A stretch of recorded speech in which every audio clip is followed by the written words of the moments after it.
Nicki Minaj finally comes clean about her relationships with both Drake and Lil Wayne. We've got that story straight ahead. And Pittsburgh's own Daily Grind joins us in studio. That's coming up. But first, who is Taylor Swift's new album really about? Entertainment on Point starts now.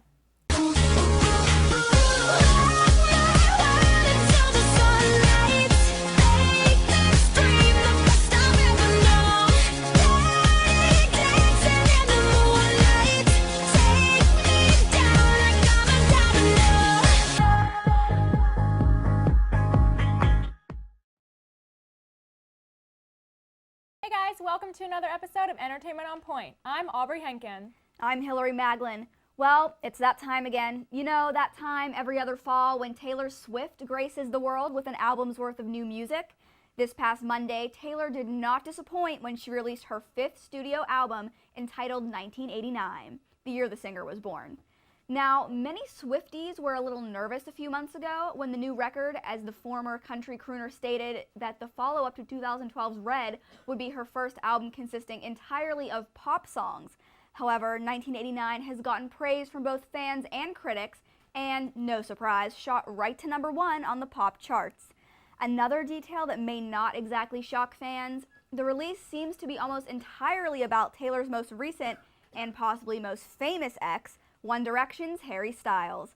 Taylor includes hidden notes in the lyrics of her music on every album, and the notes for 1989 read in part, quote, "We begin our story in New York. There once was a girl known by everyone and no one. Her heart belonged to someone who couldn't stay," end quote. While Styles isn't explicitly mentioned in the notes, Miss Swift basically explains their love story and even features a song on the album simply called Style. Other themes on Taylor's first pop record include friendship fallouts, as described in the track Bad Blood, which has been all but confirmed to be about fellow musician Katy Perry, who allegedly hired dancers out from under Swift in the middle of her Red tour last year. All in all, Taylor Swift's 1989 definitely shows off a new, more mature side of the 24-year-old, but it absolutely delivers. My personal favorite tracks are Wildest Dreams, Blank Space, and Out of the Woods, so fan or not, I suggest you check them out. And Hugh Jackman recently had a pretty serious health scare. The 46-year-old underwent skin cancer treatment earlier this month. Jackman had to have a basal cell carcinoma removed for the 3rd time in less than a year. He also had to have carcinomas removed back in November 2013, as well as in May of this year. His rep is saying that Jackman is okay now, however, he's aware that it will most likely come back again. The Wolverine actor is going public with this information in order to raise awareness about the disease. His type of cancer is the most minor of skin cancers and is usually entirely treatable, but Jackman is telling everyone to take proper precautions to prevent this from happening to anyone else. He said, quote, "It doesn't matter who you are, get checkups. Don't be like me as a kid, trust me, wear sunscreen," unquote. Jackman has taken to social media to post pictures of himself with bandages on his nose in hopes that his experience will encourage people to get checked out by their doctors. So, another Hollywood couple bites the dust. Jennifer Lawrence and Coldplay's Chris Martin have decided to end their 4-month relationship, according to People magazine. The magazine reports that J-Law just didn't understand Martin's incredibly close bond with estranged wife Gwyneth Paltrow and made the decision to go her own way. Other sources have claimed that the reason behind the split had to do with the couple's 13-year age difference, or the fact that the relationship itself was gaining too much attention for Jennifer's liking. Still, another insider tells People that it was a timing thing, explaining the relationship was, quote, "kind of a serious one, but also not really in a sense. It was really just Jennifer having fun and living in the moment, enjoying time with someone she likes. But Chris and Gwyneth's close relationship got to her head in the end, and she felt like it wasn't worth it," end quote. The Hunger Games star also recently got out of a long-term relationship with her X-Men co-star Nicholas Hoult, so maybe her fling with Chris Martin was never anything more than a rebound. American Horror Story is getting another big-name celebrity to join the star-studded cast. It's been announced that Neil Patrick Harris will make an appearance on the hit TV show's latest season, American Horror Story Freak Show. The How I Met Your Mother star will appear in the 11th and 12th episode as a chameleon salesman. Earlier this month, the show's creator Ryan Murphy tweeted to Harris an invitation to be on the show. The two have collaborated before when Harris guest starred on Murphy's other hit TV show, Glee. Harris actually won an Emmy Award for his guest performance on Glee, so we're excited to see if he can keep up that streak with American Horror Story.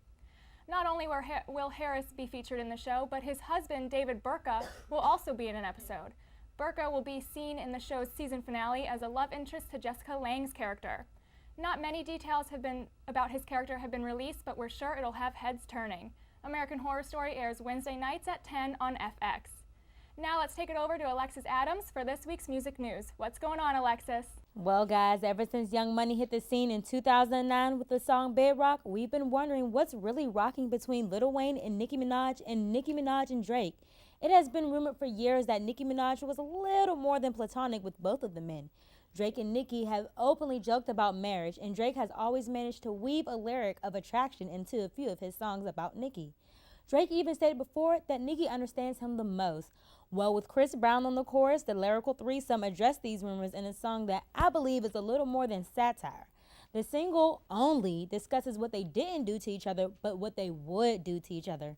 If you ask me, the song had much more potential with such heavy hitters on the track. I wouldn't say it's too great, but it's definitely interesting.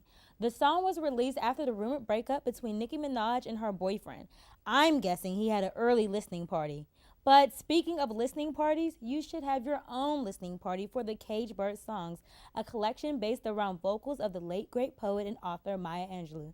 This May, she died at the age of 86, but now her estate and producer Sean Rivera and Rockstar has put her words back to life on a variety of beats. The album will be released November 4th on Smooch Music, but you can listen to it now in its entirety on SoundCloud.com. And it is that time of year where the leaves fall and the warm days are coming to an end, being replaced with the chills of the fall, autumn, and winter seasons.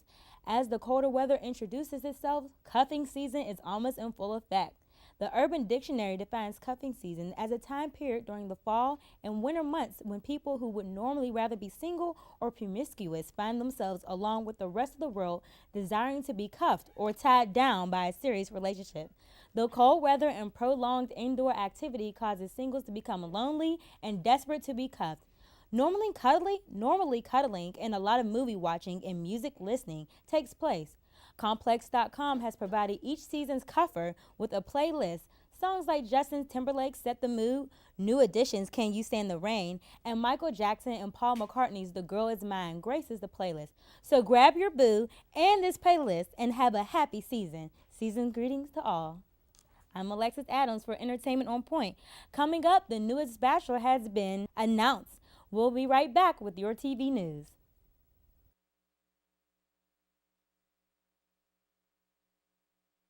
Creations and memories.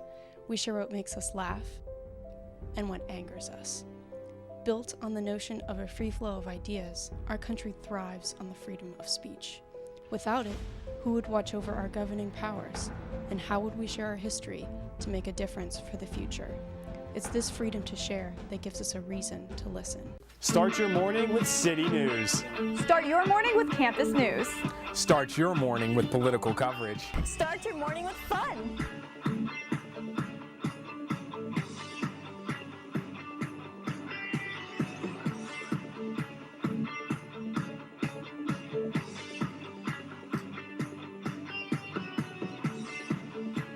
Start your morning with us, only on Daybreak. Did you know that Point Park has a cheerleading squad?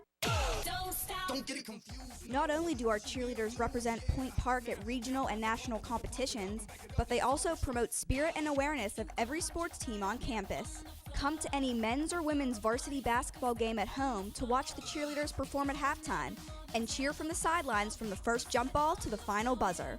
Sports not your thing? You can catch the cheer team lead the crowd at the fall and spring pep rallies as well, or at several competitions around Pittsburgh each year. So what are you waiting for? Show the Point Park cheerleaders the support they show you. To me, freedom of speech means there are no barriers to voice opinions. Communication is key to a functioning society and relationships in those societies. I believe our forefathers gave us this right, so if concerns or problems arise, we have the right to respectively use words, aids, and body language to give our message. Compromise may not always be met, but when it does meet, it opens up the world to new ideas, relationships, and makes the world become a happier place. Thanks for tuning in to Entertainment on Point, and it's that time of year again. Bachelor season. Oh yes, Jillian, I hear he's a hot one. That's right, ladies, Chris Soules is looking for a lovely lady. Soules was a contestant on Andy Dorfman's season and had the ladies melting ever since.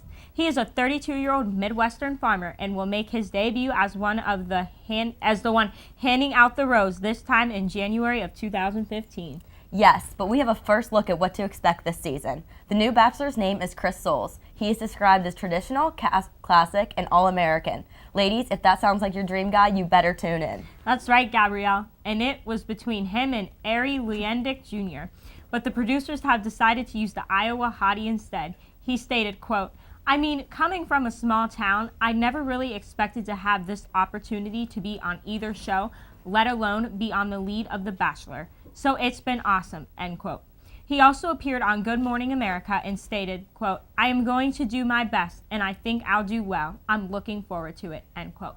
The ladies will be all over him this season. We thought Juan Pablo was hot, Chris is even better, and he is actually genuine. But I'm also super excited for our favorite sisters to return and Courtney and Chloe take the Hamptons. It will premiere this Sunday at 9 p.m., the best time to watch E, of course. The crazy Kardashians are back to their usual antics, from playing tennis to trying to break into their own house to Chloe and Scott's bathtub press conference. Courtney and Scott also have a romantic scene kissing in the sunset. Their rough patch days are over as the couple is stronger than ever. I'm so happy for Courtney and Scott, and I hope Chloe can find happiness again as well. For Entertainment on Point, I'm Gabrielle Xarcia. And I'm Jillian Belich. Now here to tell you about how you can look like a star right here in Pittsburgh is Maggie Maglin. Maggie? Thanks, guys. We are constantly talking about what celebrities are wearing, whom they are dating, and where they are vacationing. But what about how they stay in such great shape? Even though the weather is getting colder, doesn't mean you can't heat things up with an intense calorie-burning workout like the stars. You can do the same workouts they do right here in Pittsburgh. Kelly Ripa, Lady Gaga, and Ashley Tisdale get their tight abs and muscular arms from the popular chain Soul Cycle. You can get the same spin workout at Club Cycle here in the Burgh. The stationary bicycle workout is offered through tons of different monthly and weekly memberships to fit every lifestyle. All packages even include a student discount. Build muscle tone and burn calories to beat the winter blues. The bar method is a surefire way to dance your way to a leaner, longer, tighter, more graceful bod. Celebs like Drew Barrymore, Lucy Hale, and Ashley Benson tone to the ballet-inspired method of working out. Pure Barre and Shadyside is the place to go. The strength intensive promises results in just 10 classes. Pilates plus boxing equals piloxing. This class uniquely blends the power, speed, and agility of boxing with the targeted sculpting and flexibility of Pilates. Vanessa Hudgens, Hilary Duff, and Ashley Tisdale enjoy the dancing power moves as they burn up to 900 calories an hour. You can too at Pittsburgh's Body Rock and Fitness. The CrossFit craze has even swept through Hollywood, inspiring Cameron Diaz, Kelly Clarkson, and Madonna to join the lifestyle move. The varying style of vigorous, heart-pounding circuit training combines weightlifting, plyometrics, cardio, and kettlebell workouts. Ready to join in on the frenzy? Check out CrossFit Pittsburgh for more information. Try out one of these 4 celeb favorites right here in our city. In more Pittsburgh news, Vin Diesel and other big-name celebrities were recently filming scenes from their new movie right here on Point Park's campus. EOP reporter Megan Barney has that story. Crews have transformed this area of Wood Street into something far, far away from here.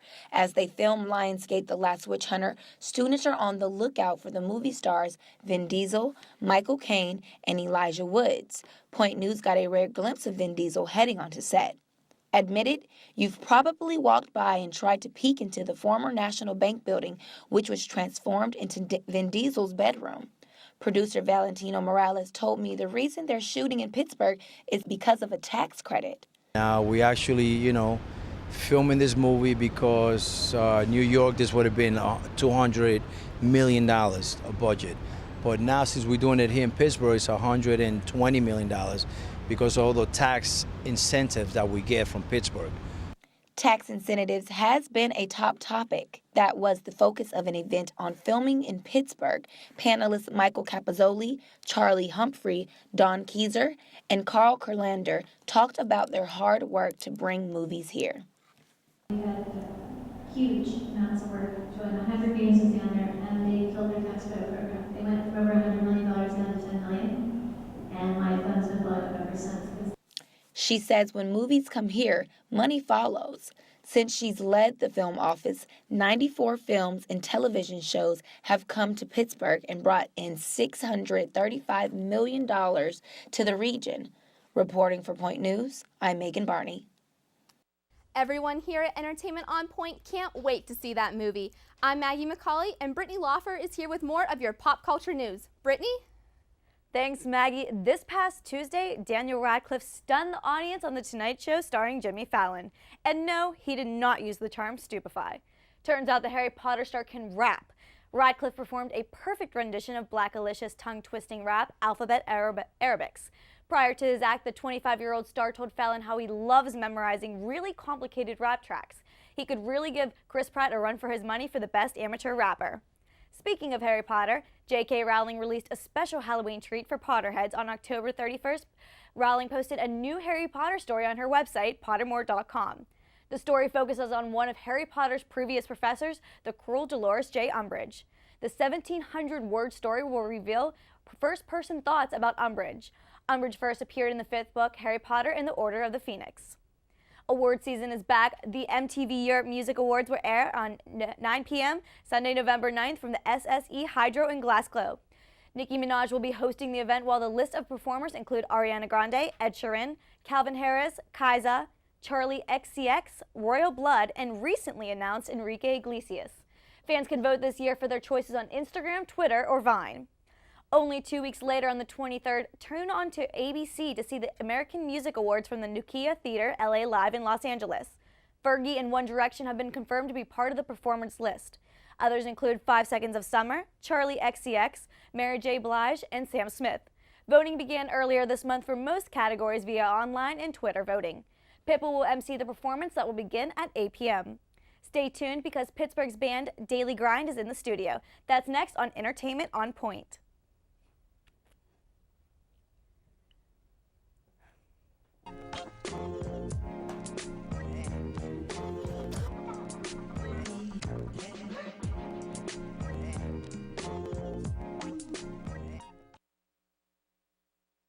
Here at the Pioneers sideline, we get freshmen involved as quickly as possible so they get the real-world experience on air and behind the scenes to set themselves apart in internships and potential jobs.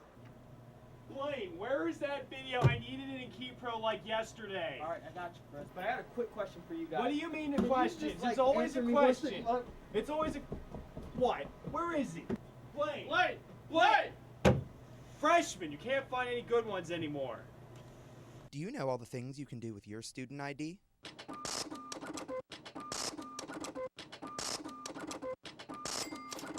Along with getting discounts to some of the restaurants around campus.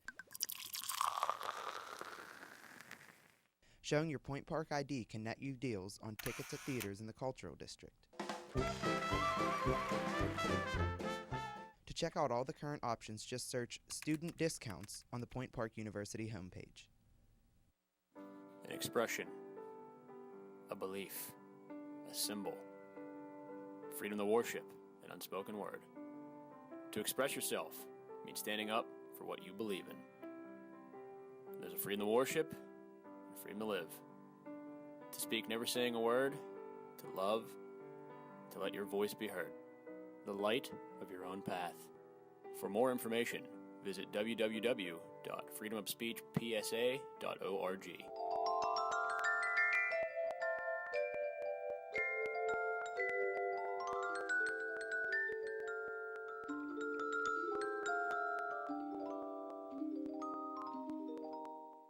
Hi everyone, Aaron Myler and Gina DiGiorgio are joining us tonight at the round table. Hi guys. Hey. So the first topic we're going to discuss tonight is Honey Boo Boo has been canceled because of the controversy.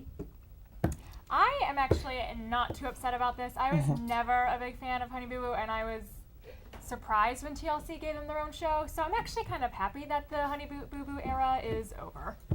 I didn't watch it. I thought she was outrageous, and I loved interviews of her, but I haven't seen it in a while. But I feel like there's a lot more to the story that we're not getting. Just the whole, if anybody doesn't know, they said that Mama June, after her and Sugar Bear broke up, that she was dating a child molester. Please explain who Mama June and Sugar Bear are, in case people don't know who they are. Honey Boo Boo's parents. But they broke up, and then Mama June, the mom, was dating a child molester that just got out of jail in March that she dated 10 years ago. So they canceled the show because of it. I think they saw, there's a picture that came out of them together, so I think that was part of it. Yeah. But this, his name is Mark McDaniels, and he said that his son said that the photo is photoshopped. So, but on E! News, Melanie Bromley said that it did not look photoshopped, it looked real. Mhm. So who knows, because Photoshop is really good nowadays. That's true.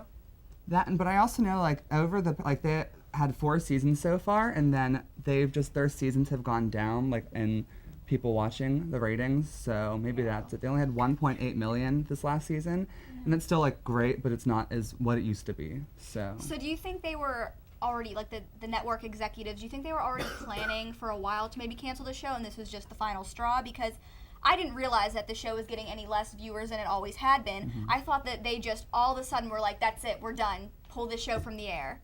Yeah. I don't know, but you were probably right, honestly. TLC was probably like, okay, this is losing viewers, so we might as well cancel it. I mean, I have very strong opinions about this show. I have mixed opinions. When they first got their show, I was like, this is so ridiculous. Why are these people getting a show? Mhm. But I've actually seen clips on The Soup and YouTube and things where Mama June is actually a very kind mother, a very loving mother. She is very encouraging to little Honey Boo Boo, and I kind of, that kind of made me feel like, okay, well, they're not as bad as I thought. So I think another thing is that TLC does not want to have their name in the same sentence with child molester. Yeah. I feel like that doesn't look great. That makes the show look really bad. They're just trying to get rid of it altogether and just get away from the whole, if it becomes more, which I feel like it will be, so. And TLC has shows like Say Yes to the Dress and all those bridal shows, so they're definitely a more family-oriented channel, so that's probably why they wanted to, after all these rumors, they wanted to cancel it. Definitely want to stay away from the controversy. Yeah. Don't blame them. Well, the next story we have tonight is a little bit of a happier story. We have Katy Perry, who has just been announced to be this year's Super Bowl performer.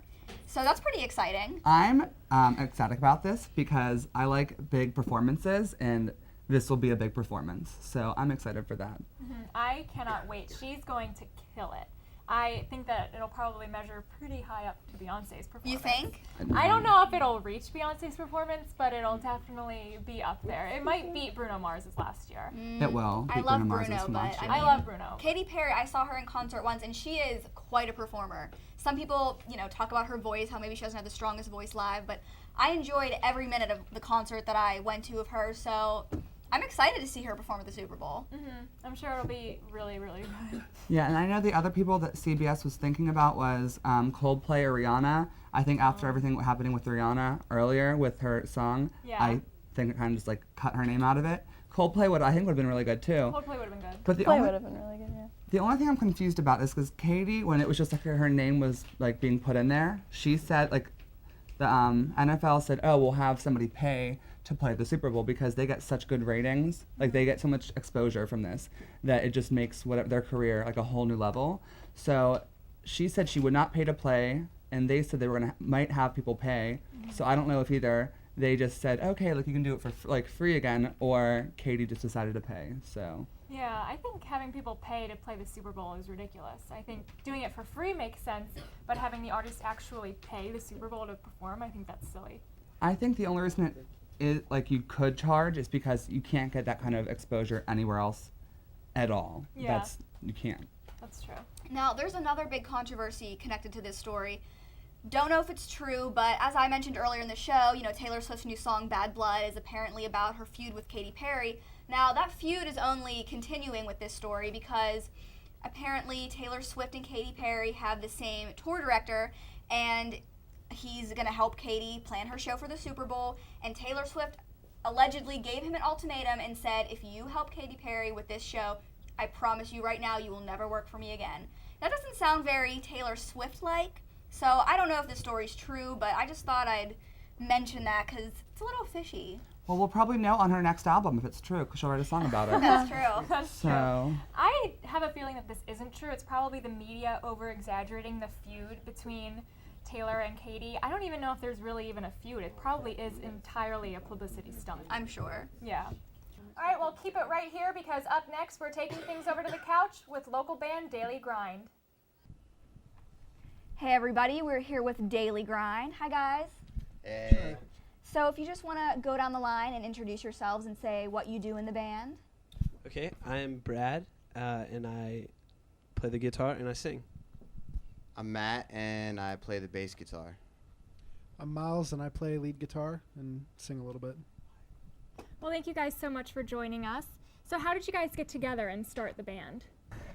It was, I don't know, these guys went to high school together, but before he was in the band, I moved here from like way north, and I was friends with his roommate in college, and sort of met up that way and just started playing together, and then we brought Miles along, and we're missing our drummer, Chris Pettis, right now.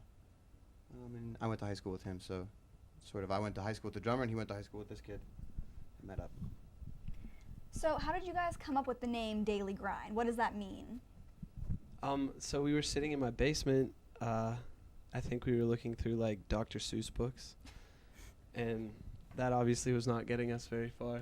So I don't know. I think Matt was just sitting there, and he was like, "What do we all have in common?" And the Daily Grind was one of the first things we said, so we stuck with it. So from what different musicians do you guys get your inspiration?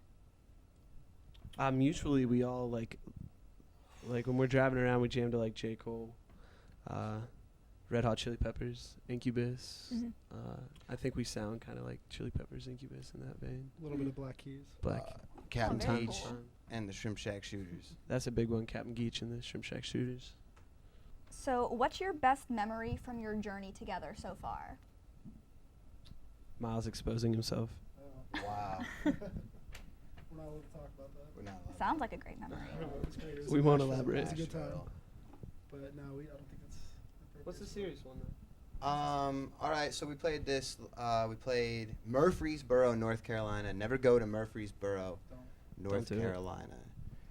It's a really bad town, and it was like it was almost Hills Have Eyes-esque, and we played to like the hardcore band that was playing after us, which was cool, but there was like no one there, and we had to be in North Carolina the next day, or we were already in North Carolina. Sorry, so we had to be in South Carolina. And we left Murfreesboro, North Carolina. We were just driving through the night. We had a day off. And Brad was like, it was like 3 in the morning. And he was like, dude, I think we're close to the beach. We should just go to the beach. So we just randomly went to the beach and like watched the sun come up with our toes in the We sand. got there, and Myrtle Beach, literally right? the sun Myrtle rose like Beach. 7 Myrtle minutes Beach. after we got there. So it was awesome. It was dope. We busked for like 2 minutes and made like $20. That was cool. Yes. Well, that Good sounds memories. awesome. So do you guys have any big plans for the future? The largest of plans. No, I mean, I think I'm we're gonna just. move next month. You My might get a apartment. car. Oh. I might get a car We next might month? live together at some point. Wow. Sounds great. Big plans. I mean, I think right now, honestly, we're just trying to write some new stuff and get that down on record. Maybe get some sort of label attention or some management assistance. Planning think our that's the spring next tour step. as well right now. Awesome. We'll go back out in March. We're gonna do like an East Coast thing, and I think the farthest we go is Texas right now. Texas. Texas. At the moment. That's how the last one started, though. It started out as a month and ended up being 3 months, so Yeah. we'll see how long this one goes. Okay, so can you tell us a little bit about the song you're going to play for us tonight? Definitely. It's called Attempts at Rewiring an Old Building for Commercial Purposes. A bit of a mouthful. And the three of us actually took a trip down to Nashville, and like we weren't exactly sure what was going on, especially myself with the band at the time. So it was kind of one of those I wrote in like 10, 15 minutes. The words just came to me. So yeah, it's a newer one. Okay, well, thank you guys so much for joining us. Next, you're going to see Daily Grind performing their song Attempts.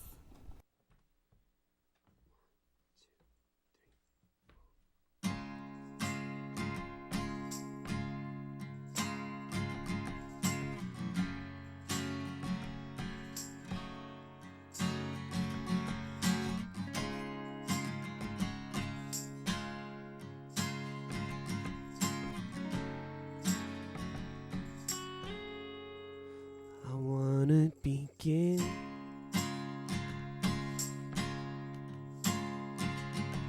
somewhere that I can start over again.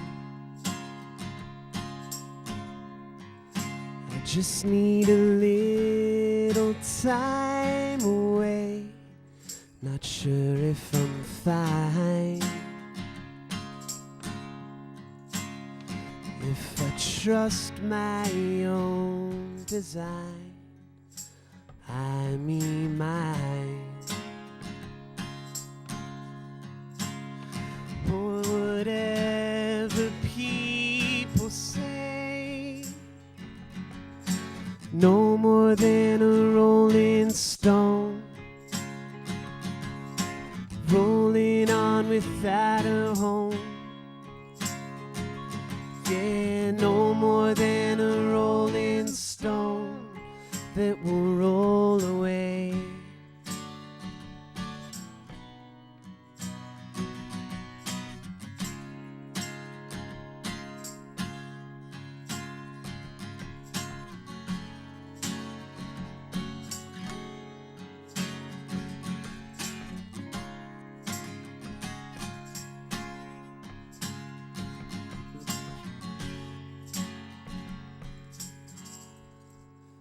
Who wrote the book? The one that always says to look both ways. It's ironic that you stay in place, born to be a rolling stone, rolling on without a home. Yeah, no more than a rolling stone that will roll away, away.